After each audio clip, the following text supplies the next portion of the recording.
takono sing gawe isu nganti bosen nang gitu. Tapi kalau menjawab semua itu dengan berarti membantah semua hal ini. Membantah.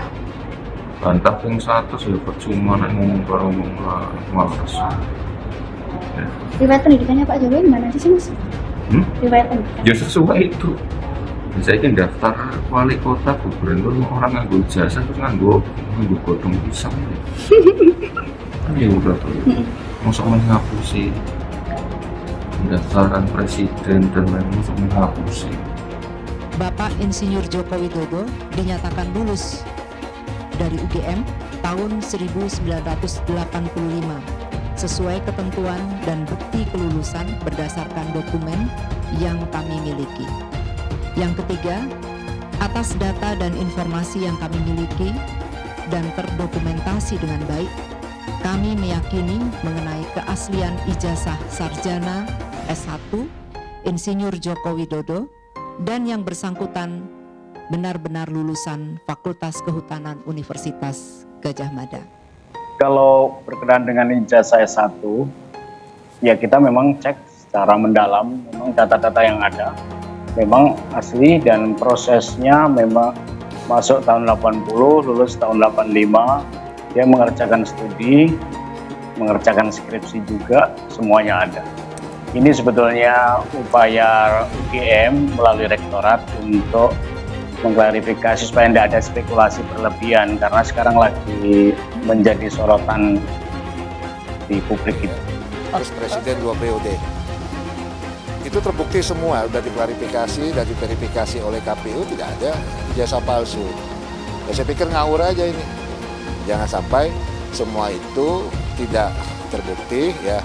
Dia terindikasi atau diduga menyebarkan kebencian atau memberitakan kebohongan, hoax. Nah, ini yang harus kita lihat dan hati-hati ya.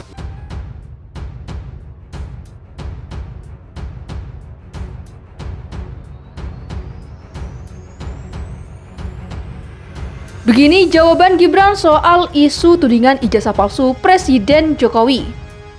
Putra sulung Presiden Jokowi yang juga wali kota Solo, Gibran Rakabuming Raka, angkat bicara soal Presiden Jokowi yang dilaporkan ke Pengadilan Negeri Jakarta Pusat terkait dugaan penggunaan ijazah palsu saat mengikuti pemilihan presiden tahun 2019. Gibran menegaskan ijazah Presiden Jokowi sudah sesuai.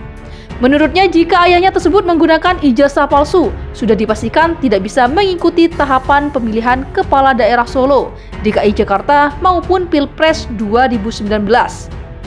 Riwayat pendidikan Pak Jokowi sudah sesuai, kata Gibran di Solo, Jawa Tengah, Senin 10 Oktober 2022. Sehingga Gibran mengatakan bahwa tuduhan Presiden Jokowi menggunakan ijazah palsu saat mengikuti Pilpres adalah tidak benar. Sekarang daftar wali kota, gubernur tidak pakai ijazah. Terus pakai apa? Pakai daun pisang. Masa mau membohongi? Ungkap dia. Sebelumnya Presiden Joko Widodo digugat ke PN Jakarta Pusat terkait dugaan menggunakan ijazah palsu saat mengikuti pemilihan presiden tahun 2019 lalu. Gugatan itu diajukan oleh seorang warga bernama Bambang Trimulyono pada Senin 3 Oktober 2022. Dan terdaftar dalam perkara nomor 592-PDT-G-2022-PN Jakarta Pusat dengan klasifikasi perkara perbuatan melawan hukum. Selain Jokowi, pihak tergugat lain dalam perkara ini adalah Komisi Pemilihan Umum atau KPU, Majelis Permusyawaratan Rakyat, serta Kementerian Pendidikan, Kebudayaan, Riset, dan Teknologi. Dikutip dari Sistem Informasi Penelusuran Perkara PN Jakarta Pusat, petitum pertama dari gugatan adalah meminta hakim mengabulkan seluruh gugatan. Dalam petitum kedua, penggugat meminta agar Jokowi dinyatakan telah melakukan berupa membuat keterangan yang tidak benar dan atau memberikan dokumen palsu berupa ijazah sekolah dasar SD, SMP, dan SMA atas nama Joko Widodo. Sementara dalam petitum ketiga, penggugat meminta agar Jokowi dinyatakan melakukan PMH karena menyerahkan dokumen ijazah yang berisi keterangan tidak benar dan atau memberikan dokumen palsu sebagai kelengkapan syarat pencalonannya untuk memenuhi ketentuan pasal 9 ayat 1 huruf R Peraturan KPU nomor 22 tahun 2018 untuk digunakan dalam proses pemilihan presiden dan wakil presiden periode 2019-2024. Terkait hal itu, Istana Kepresidenan juga telah memberikan tanggapan. Staf Presiden Bidang Hukum Dini Purwono memberikan tanggapan soal Presiden Jokowi yang dilaporkan ke Pengadilan Negeri Jakarta Pusat terkait dugaan menggunakan ijazah palsu saat mengikuti pemilihan presiden tahun 2019. Menurut Dini Purwono, mengajukan gugatan adalah hak warga negara, hanya saja harus disertai dengan bukti yang kuat.